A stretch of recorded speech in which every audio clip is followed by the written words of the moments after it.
नमस्कार सर्वांना, श्री स्वामी समर्थ. आपले सर्वांचं पुन्हा एकदा मनपूर्वक स्वागत आहे माझ्या चॅनलमध्ये. परवा आहे आषाढी एकादशी. तर आषाढी एकादशी दिवशी कोणत्या आपल्याला सेवा करायची आहे ते मी तुम्हाला मागच्या व्हिडिओमध्ये सांगितलेलं आहे. पण आपल्याला जर सेवा करण्यासाठी वेळ नाही आहे तर आपण अशी 5 ते 10 मिनिटांची सेवा करून भगवान श्री विष्णूंचा आशीर्वाद प्राप्त करू शकतो ते मी तुम्हाला या व्हिडिओमध्ये सांगणार आहे. अत्यंत साधी आणि सोपी पण अत्यंत प्रभावशाली अशी सेवा आहे ती मी तुम्हाला या व्हिडिओमध्ये सांगणार आहे. त्यामुळे व्हिडिओ शेवटपर्यंत बघा आणि आपण जर चॅनलवर नवीन असाल तर व्हिडिओला लाईक करून चॅनलला सबस्क्राईब जरूर करा. बघा, एकादशी ही तिथी भगवान श्री विष्णूंना समर्पित असते. त्यामुळे या दिवशी आपण शक्य तेवढी जास्तीत जास्त भगवान विष्णूंची सेवाही करत असतो.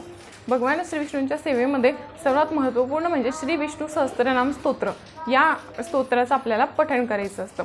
श्री विष्णू सहस्त्रनाम स्तोत्र आणि श्री विष्णू सहस्त्रनामावली हे दोन वेगवेगळे आहेत.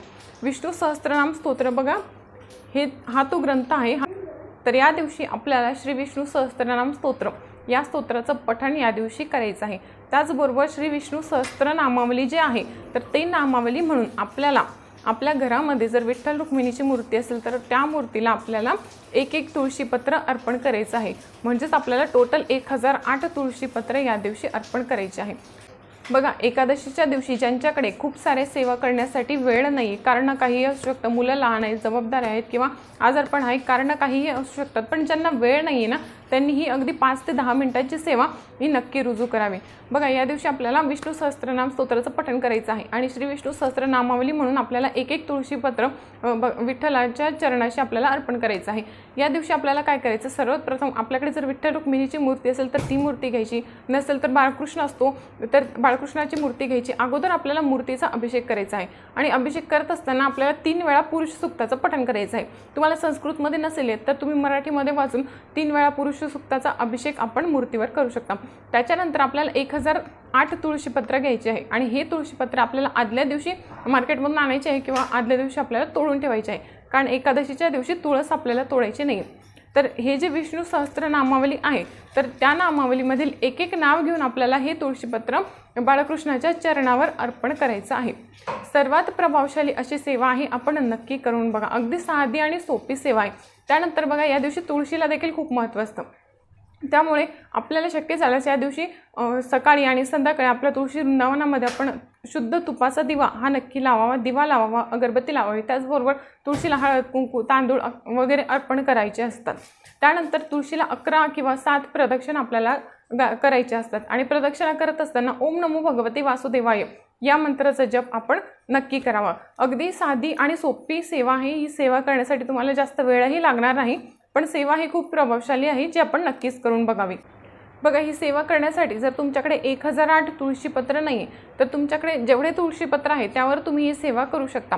तुमच्याकडे 10 असतील तर 10 घ्या, 108 असतील 108 घ्या, काहीच नसेल तर 1 तुळशीपत्र घेतलं तरी सुद्धा चालू शकतं. आपल्याला काय करायचं आहे, अगोदर जे तुळशीपत्र आहे ते स्वच्छ धुवून घ्यायचे आहे आणि त्यानंतर प्रत्येक तुळशीपत्राला एक आपल्याला चंदनाचा टिळा लावायचा आहे. त्यानंतर भगवान श्री विष्णूंचं एक नाव घेऊन ते एक तुळशीपत्र आपल्याला ती जी मूर्ती आहे विठ्ठल रुक्मिणीची असेल किंवा मग बाळकृष्णाची असेल तर मूर्तीच्या चरणाशी आपल्याला ते अर्पण करायचे आहेत. मी तुम्हाला विष्णू सहस्त्रनामावली जी आहे बघा, या ठिकाणी असते विष्णू सहस्त्रनामावली, त्यामधले अगोदरचे 2 ते 3 नावं मी तुम्हाला घेऊन दाखवते. ओम विश्वस्मे नमः म्हणून 1 तुळशीपत्र ठेवायचं. ओम विष्णवे नमः परत दुसरं ठेवायचं. ओम वैष्टकाराय नमः. ओम भूतभव्य भवत प्रभवे नमः. तर असं एक नाव घेऊन आपल्याला एक तुळशीपत्र अर्पण करायचं असतं. तुमच्याकडे जर 1008 तुळशीपत्र नाही, एकच तुळशीपत्र आहे तर काय करायचं, अगोदर 1 नाव घ्यायचं आणि ते तुळशीपत्र अर्पण करायचं, परत ते काढून घ्यायचं आणि परत दुसरं नाव घ्यायचं, परत ते तुळशीपत्र अर्पण करायचं. तर अशा प्रकारे ही सेवा आपण करू शकता.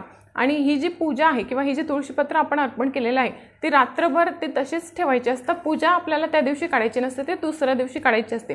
आता काही जण म्हणतील की त्या तुळशीपत्राचं काय करायचं, तर ते तुळशीपत्र आपण आपल्या घरामध्ये म्हणजे कुटुंबातील जे व्यक्ती आहेत, लहान मुलं आहेत, त्यांना खायसाठी देऊ शकता किंवा मग आपल्या तिजोरीत देखील ते तुळशीपत्र तुम्ही एका पुडीमध्ये बांधून ठेवू शकता. जर तसं करणे तुम्हाला शक्य नसेल तर हे जे तुळशीपत्र आहे ते आपण वाहत्या पाण्यामध्ये त्याचं विसर्जन या दुसऱ्या दिवशी करायचं आहे. आणि जे विष्णू सहस्त्रनाम स्तोत्र आहे ते या ठिकाणाहून सुरू होतं. मी थोडंसं तुम्हाला वाचून दाखवते.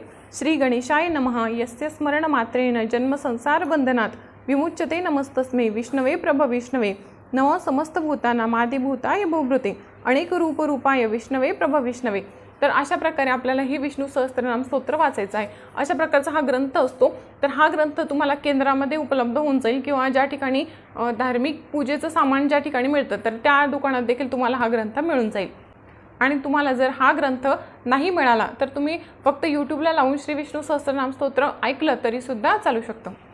तर अशा प्रकारे अगदी 5 ते 10 मिनिटांची ही सेवा आपल्याला या दिवशी रुजू करायची आहे। त्याचबरोबर दिवसभरातून ओम नमो भगवते वासुदेवाय या मंत्राचा आपण शक्य तेवढ्या जास्तीत जास्त वेळा जप या दिवशी करायचा आहे।